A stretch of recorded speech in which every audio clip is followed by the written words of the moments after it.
pagi pemirsa, apa kabar Anda di pagi hari ini? Senang sekali saya Graciela Taime dapat menjumpai Anda dalam Berita Papua.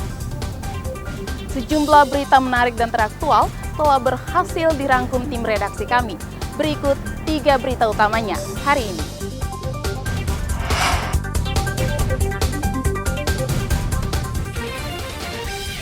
Ketakutan diteror kelompok bersenjata 80 warga distrik Paro diungsikan ke Kenyam.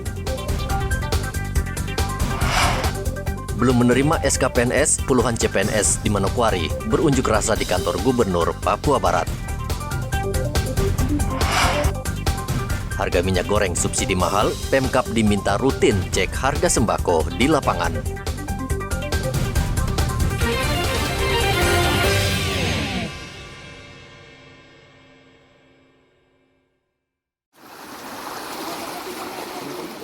Tim gabungan TNI Polri terus membantu mengevakuasi warga dari distrik Paro ke distrik Kenyam, Kabupaten Duga. Petugas mendapati puluhan warga Paro tengah berjalan kaki ke kota Kenyam karena ketakutan akibat teror yang dilancarkan KKB. Saat ini 80 warga Paro tersebut telah berada di posko TNI dan tengah menjalani pemeriksaan kesehatan di Puskesmas Kenyam. Mereka terdiri dari anak-anak dan orang dewasa. Untuk menjamin keamanan dan keselamatan mereka, aparat dibantu pemerintah Kabupaten Duga tengah membangun posko penampungan. Hingga saat ini kita juga fokus pada evakuasi ataupun membantu masyarakat distrik Paro yang melaksanakan eksodus karena merasa ketakutan. Atas permintaan dari Bapak Bupati Kabupaten Duga juga, ini menjadi tujuan dari TNI Polri melakukan misi kemanusiaan. Hingga hari ini yang sudah terdata di Puskesmas Kenyam dan sudah kita berikan bantuan kesehatan baik dari tenaga medis Puskesmas dibantu dengan tenaga medis TNI Polri, 80 warga sudah kita datakan. Kemudian warga-warga yang lainnya yang belum kita datakan, kemungkinan mereka melaksanakan eksodus ke sanak familinya di kampung-kampung sekitar distrik Paro.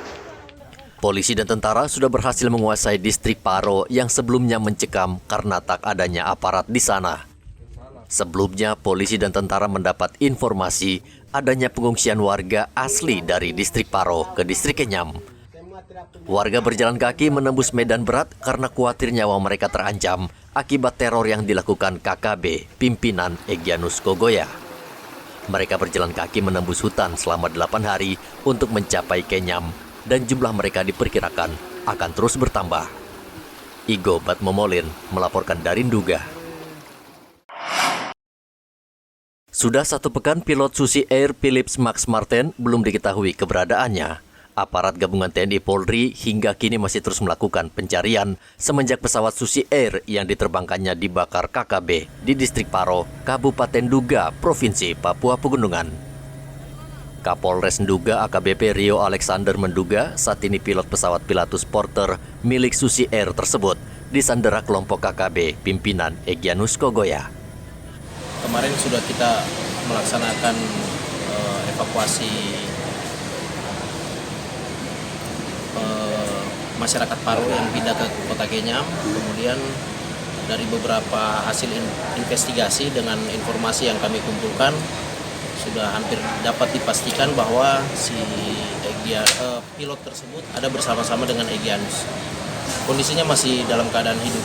Di keterangan saksi, dari terakhir 2 hari yang lalu ada sempat komunikasi melalui HT yang komunikasi dengan pos TNI yang ada di Mapenduma.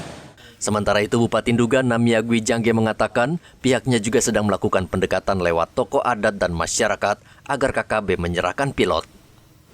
Kebebasan pilot ini kami juga sedang melakukan upaya-upaya dan kami juga mengharapkan kita harus menerima pilot dalam keadaan sehat, tidak boleh ada gangguan apapun dalam tubuh dia. Itu sehingga satu upaya yang kita sedang lakukan. Jadi kami semua minta dukungan doa.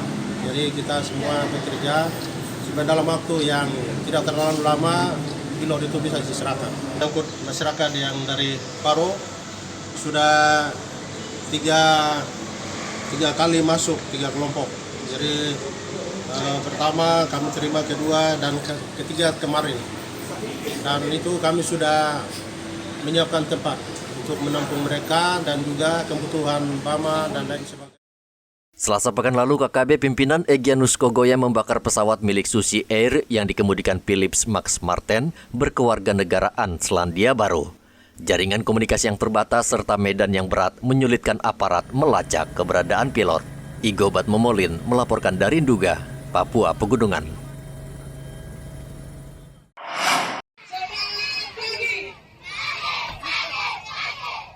Menteri Sosial mengecek langsung penanganan dampak bencana gempa magnitudo 5,4 di kota Jayapura, Papua.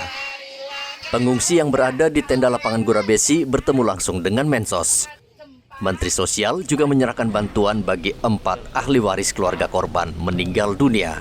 Yang pertama, saya coba akan kerjasama dengan daerah untuk menyiapkan tempat kayak tenda-tenda supaya tidak ada korban gitu. Karena itu kemarin juga sudah saya perintahkan ke Pak John untuk kita bisa pasang tenda sehingga saat gempa yang bahaya tuh kan masyarakat saat malam dia kondisi tertidur atau dia kondisi ngantuk, kemudian ada gempa, bingung untuk menyelamatkan diri gitu. Nah, karena itu memang kita harus latih, nanti setelah itu begitu ada gempa langsung lari keluar, nanti kalau perlu tidur di tenda untuk terutama kalau malam hari. Kita sudah lakukan ini di beberapa daerah di Jawa Barat. Jadi kalau malam mereka ada di situ, kemudian kalau pagi mereka kembali gitu.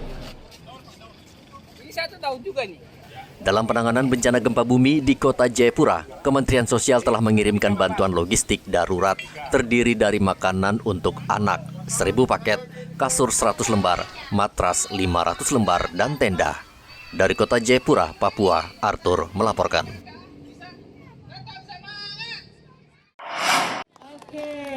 Di sore hari ini kita mau datang. Gempa yang terjadi di Jayapura menimbulkan trauma yang mendalam bagi korban gempa yang saat ini masih mengungsi di posko pengungsian.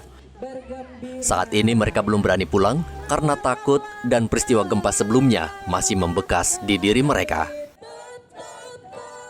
Polda Papua Selasa kemarin memberikan penyembuhan trauma yang dialami anak-anak. Petugas mendatangi posko dan menghibur para korban, khususnya anak-anak, agar perlahan melupakan peristiwa gempa yang terjadi. Mereka diajak berdialog, bermain, dan bernyanyi. Trauma healing diharapkan bisa membantu anak agar tetap ceria dan bisa melupakan peristiwa tersebut agar mereka kembali hidup normal. Sementara itu, anggota DPRD Papua Thomas Sondegau menilai banyak fasilitas umum di kota Jayapura yang dibangun asal-asalan atau tidak melalui kajian, sehingga bangunan tidak tahan gempa. Jadi, gue mengingatkan kepada kita bahwa untuk pembangunan itu harus beranalisis gempa. Selama ini kan ya saya mau bangun di sini 2 lantai, 3 lantai, bahkan 12-13 lantai, tapi sesuka tidak memikirkan banyak. Tapi justru kami di Papua, terutama di Kabupaten Jayapura, ini hari ini dari rawan gempa. Kita anggap itu biasa-biasa, dianggap bahwa di sini Jayapura ini daerah gunung, tapi malah lebih. Oleh sebab itu mengingat kepada kita semua, baik itu konsultan maupun kita pemerintah Provinsi Papua, kabupaten kota, harus pembangunan teknologi harus melihat bahwa ke depannya harus analisis kalau penanganan gempa daerah ini rawan, apalagi di depan kita. Gempa magnitudo 5,4 pada Kamis pekan lalu menyebabkan banyak bangunan infrastruktur seperti kantor DPR Papua dan kantor Gubernur Papua rusak. Selain itu, gempa juga menyebabkan 4 warga meninggal dunia. Arthur melaporkan dari kota Jayapura, Papua. Sejumlah pegawai dengan perjanjian kerja P3K dan calon pegawai negeri sipil Selasa kemarin berunjuk rasa di halaman kantor Gubernur Papua Barat. Mereka memprotes pernyataan oknum anggota DPR Papua Barat yang berkomentar di media terkait penundaan penyerahan SK CPNS oleh Gubernur Papua Barat. Pengunjuk rasa juga meminta Badan Kepegawaian segera membagikan SK PNS dan tidak ada lagi oknum menghalangi pembagian SK PNS tersebut. Karena tindakan tersebut menurut mereka melanggar surat keputusan Menpan. Teman-teman yang ada ini kan bagian daripada itu. Sehingga kita kumpul untuk mengambil sikap, nyatakan sikap kepada oknum-oknum, dan lebih khusus oknum di DPR yang tadi saya sudah sampaikan, dan juga teman-teman yang P3K yang selama ini mengatasnamakan 512, membatalkan program-program yang sudah pemerintah pusat sampaikan kepada daerah. Untuk kita yang P3K, mungkin itu Pak Sekda yang tadi panggil, perwakilan P3K, saya, terus ada beberapa teman dari perwakilan PNS. Langsung kita minta klarifikasi terkait hari ini. Hari ini kita punya tujuan demo tuh karena apa yang tadi diutarakan oleh Bapak Saleh Siknun. Saya juga berharap lewat media ini, pertemuan saya dengan Bapak Saleh Siknun malam itu dia janji untuk saya untuk mengklarifikasi penyampaian dia di media Koreriko. Saya bilang Bapak segera mengklarifikasi karena penyampaian Bapak mengadu domba kami antara pegawai P3K yang berjumlah 512 dengan CPNS yang berjumlah 71. Itu ada. Sebelumnya, Sekda dan Kepala BKD sudah bertemu untuk memastikan penyerahan SK PNS hanya tinggal menunggu tanda tangan Gubernur Papua Barat. Para pengunjuk rasa juga berencana menggelar unjuk rasa di kantor DPR Papua Barat dan kantor BKD Papua Barat agar aspirasi mereka bisa segera terjawab. Edi Musahidin melaporkan dari Manokwari, Papua Barat.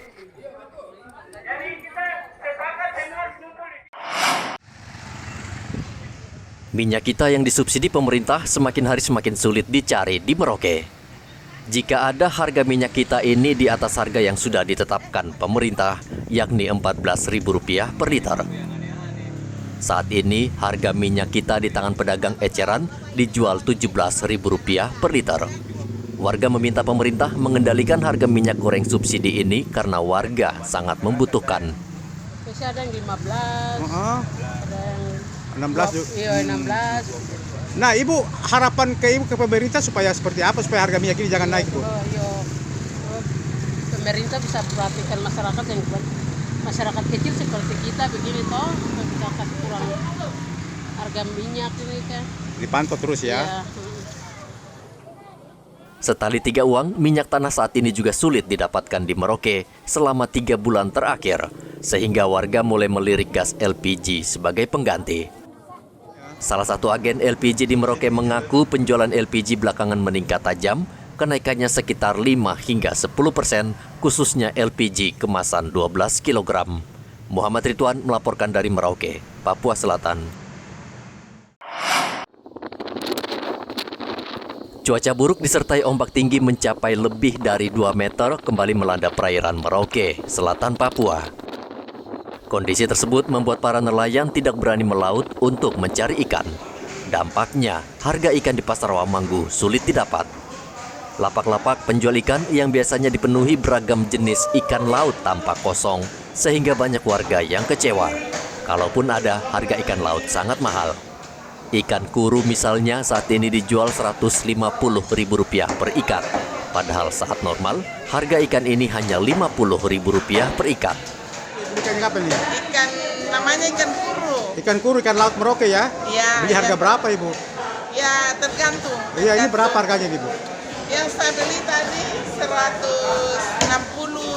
ekor. 5 ekor? Ya. Itu cukup mahal, Bu ya? Ya. Ya, kalau perlu jadi pasti. Ya, standar lah. Standar ya, tapi memang ikannya lagi kosong, Bu ya? Ikan lautnya ya? Lagi agak sedikit kurang, Pak. Kurang, Pak ya, karena ombak ini. Iya, betul, Pak, betul. Tidak hanya ikan laut yang saat ini kosong, ikan rawa juga tidak banyak dijual di pasaran, seperti ikan mujair, kakap, dan bulanak, akibat musim penghujan. Muhammad Ridwan melaporkan dari Merauke, Papua Selatan.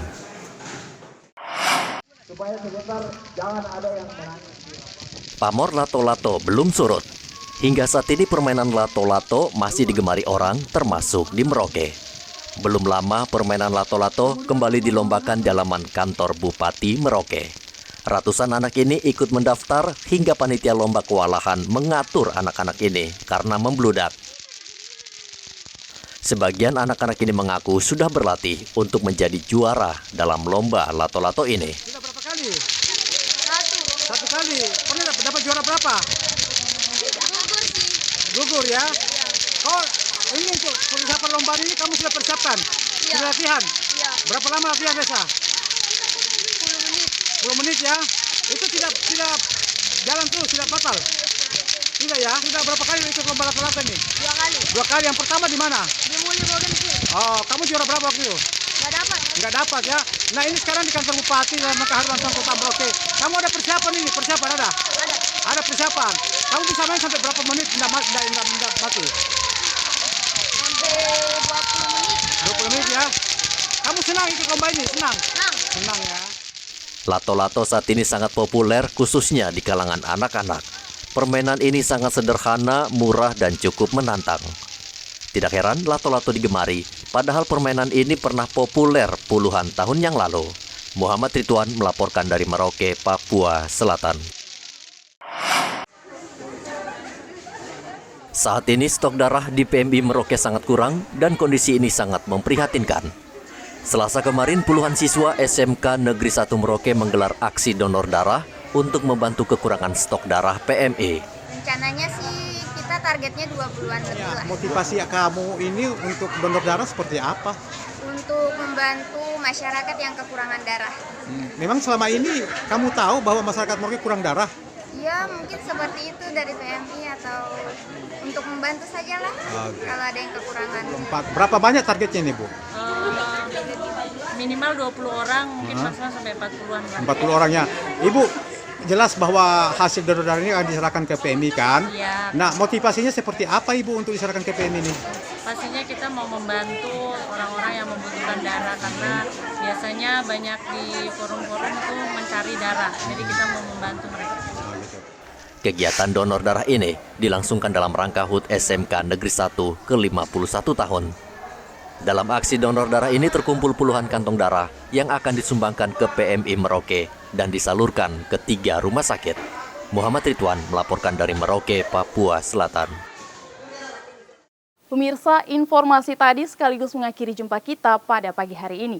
Saya Graciela Taime, mewakili kerabat kerja yang bertugas menyampaikan terima kasih, selamat beraktivitas, sampai jumpa. Wanyambe.